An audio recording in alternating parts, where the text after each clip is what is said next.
तो दोस्तों आज की कहानी हमें मुंबई महाराष्ट्र में रहने वाले अशोक याग्निक ने भेजी है। हेलो दोस्तों, तो कैसे हैं आप सब लोग? आई होप कि आप सब लोग अच्छे। तो चलिए डरने और डराने के लिए हो जाइए तैयार, क्योंकि आज की हॉरर कहानी की हम करते हैं शुरुआत। दोस्तों ये कहानी एक ऐसे राक्षस की है जिसे आप जानते होंगे या नहीं, ये शायद ही मुझे नहीं पता है।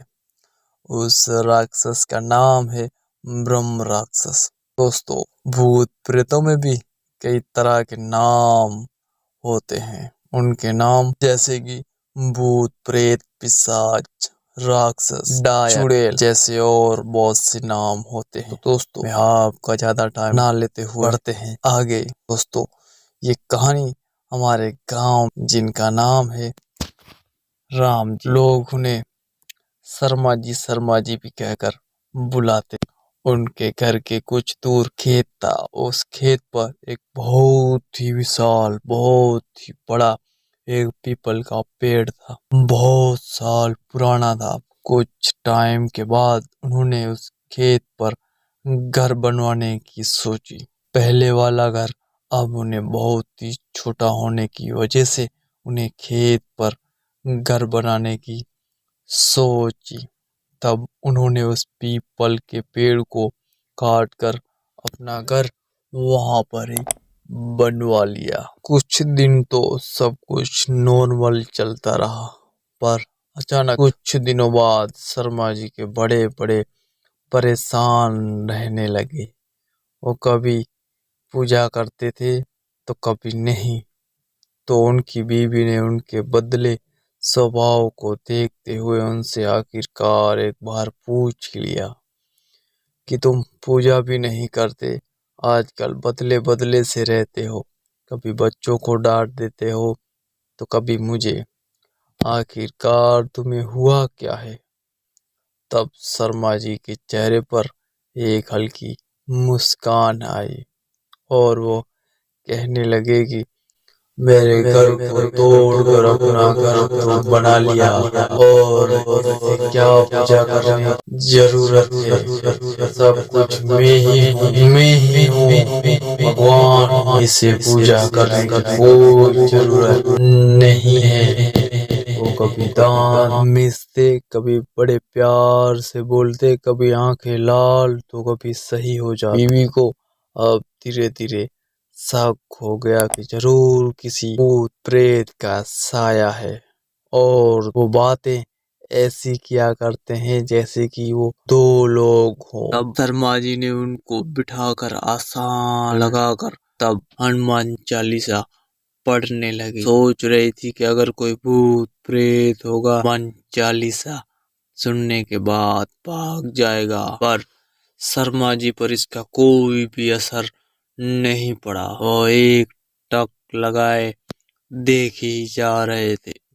उसने काफी मंत्र पढ़े, गायत्री मंत्र पढ़े भी शर्मा जी की आंखें लाल हुई और कहने लगे मैं किसी से नहीं डरने वाला, और तू क्या समझ रही है मैं इसे ऐसे ही छोड़ने वाला ही हूँ? अब तक उसका छोटा बच्चा वहां आ गया। मम्मी पापा ने उसे ऐसे जोर से पकड़ के खींचा और ऐसा लग रहा था कि उसके सिर को कच्चा ही चबा जाएगा। तब शर्मा जी की पत्नी ने कहा बच्चे को छोड़ दो, इसने क्या तुम्हारा बिगाड़ा है, उसे छोड़ दो। उसने बार बार विनती की, बड़े नम्र भाव से कहा कि उसे छोड़ दो। उसने उस बच्चे को छोड़ दिया और कहा कि मैंने तुम्हारे इस नम्र भाव की वजह से इसे भी छोड़ रखा है, नहीं तो मैं इसे कब का मार चुका होता।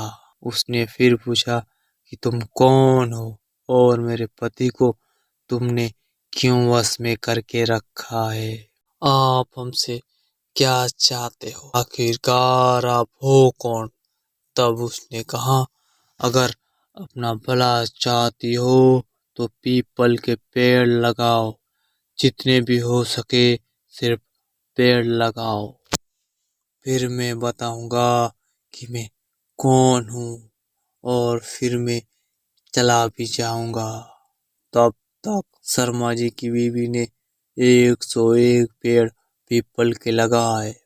एक दिन उसकी पत्नी ने देखा कि आज शर्मा जी सुबह उठकर अपने आप पूजा पाठ करके आ चुके हैं। तब उनकी पत्नी ने शर्मा जी से बोला, मैं तुम्हारे पति को आज छोड़ के जा रहा हूँ, तुम सदा सुखी रहो।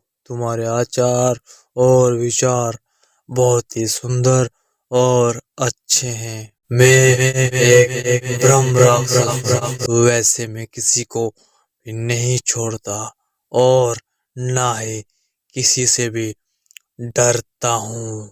मैं एक ब्रह्म राक्षस हूँ। ब्रह्म राक्षस।